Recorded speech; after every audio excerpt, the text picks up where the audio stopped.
डीकॉलोनाइजिंग the blood.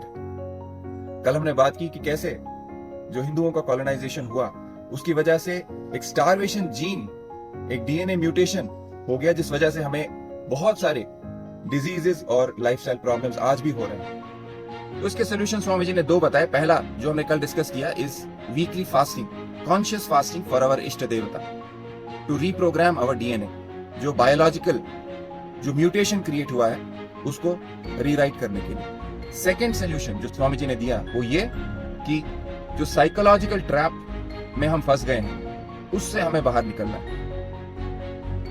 जो हमारा जाति और जो हमारा गोत्र है उसको री आइडेंटिफाई करना है, उससे रिकनेक्ट करना है। बिकॉज जो उन्होंने हमारे अंदर एक जहर घोल दिया कि अगर हम ब्राह्मण वगैरह किसी गोत्र या किसी जाति के हैं तो दे इंस्टॉल्ड गिल्ट इन अस, हमें गिल्टी फील करा दिया।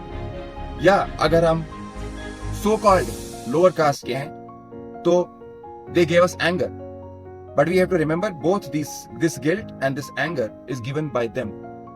क्योंकि सच्चाई ये है कि जाति या कास्ट या गोत्र कोई हायरार्की नहीं है।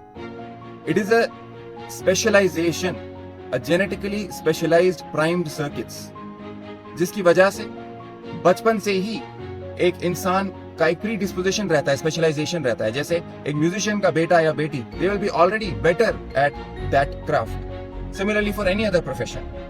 So we have to reconnect to our indigenous knowledge.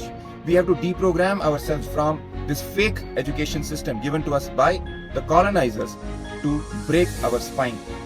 So when we reconnect with our indigenous knowledge systems, when we reconnect with our strengths of our gotra, of our jati, whatever it may be, and reconnect with our spiritual lineage, especially by getting initiated by Swamiji, then it will revive and reset our DNA, our psychology, and we will actually get fulfillment in life.